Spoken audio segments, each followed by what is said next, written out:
প্রতিনিধিদের তথ্যচিত্রে প্রবাসীর সংবাদ জানাচ্ছেন ইমতিয়াজ আহমেদ। যুক্তরাষ্ট্রের মিশিগানে ৩ দিনব্যাপী ভ্রাম্যমাণ কনসুলার সেবা দেওয়ার ঘোষণা দিয়েছে বাংলাদেশ দূতাবাস। ৪ থেকে ৬ এপ্রিল ওয়ারেন সিটির আল ইহসান ইসলামী সেন্টারে সকাল ৯:৩০ থেকে এ সেবা শুরু হবে। এখানে এনভিআর, ই পাসপোর্ট এবং পাওয়ার অব অ্যাটর্নি সংক্রান্ত প্রয়োজনীয় সুবিধা পাবেন প্রবাসীরা। আয়োজক সংস্থা বাংলাদেশ সোসাইটি অব মিশিগান জানায়, প্রবাসীদের দীর্ঘদিনের ভোগান্তি কমাতে দূতাবাসের সরাসরি অংশগ্রহণে এ বিশেষ উদ্যোগ নেওয়া হয়েছে।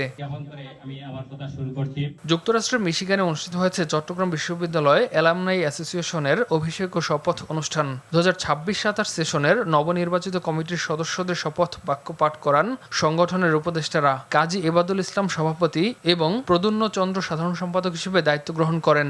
এ সময় হ্যামট্রামেক সিটির ডেপুটি মেয়র মোহাম্মদ কামরুল হাসানকে বিশেষ সম্মাননা জানানো হয়। বর্ণাঢ্য এ আয়োজনে বিশ্ববিদ্যালয়ের সাবেক শিক্ষার্থীরা স্মৃতিচারণ ও নৈশভোজে অংশ নেন।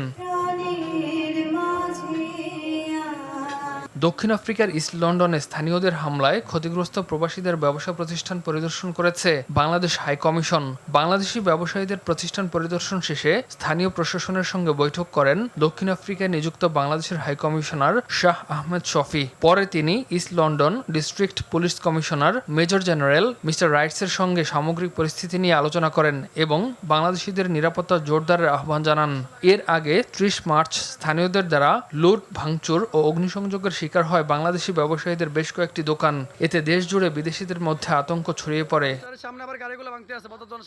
সংযুক্ত আরব আমিরাতের প্রেসিডেন্ট শেখ মোহাম্মদ বিন জায়েদ আল নাহিয়ানের কাছে লিখিত বার্তা পাঠিয়েছেন বাংলাদেশের প্রধানমন্ত্রী তারেক রহমান। দুই বন্ধুপ্রতিম দেশের মধ্যকার দ্বিপাক্ষিক সম্পর্ক এবং পারস্পরিক স্বার্থ সংশ্লিষ্ট বিষয়গুলোই ছিল বার্তার মূল উপজীব্য।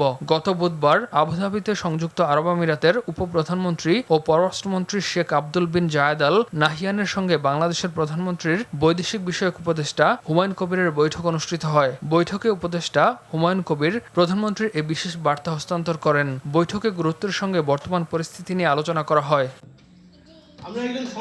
সৌদি আরবের মক্কায় অনুষ্ঠিত হয়েছে এনসিপি ডায়াসপোরা অ্যালায়েন্সের সংবর্ধনা ও মতবিনিময় সভা। সভাপতিত্ব করেন মাহবুব আলম মনির। প্রধান অতিথি ছিলেন এনসিপির আহ্বায়ক ও বিরোধী দলের চিফ হুইপ নাহিদ ইসলাম। বিশেষ অতিথি ছিলেন কামরান হোসেন, আতিকুর রহমান, রাসেল হোসেন পাটোয়ারি সহ অনেকে। ইমতিয়াজ আহমেদ, RTV।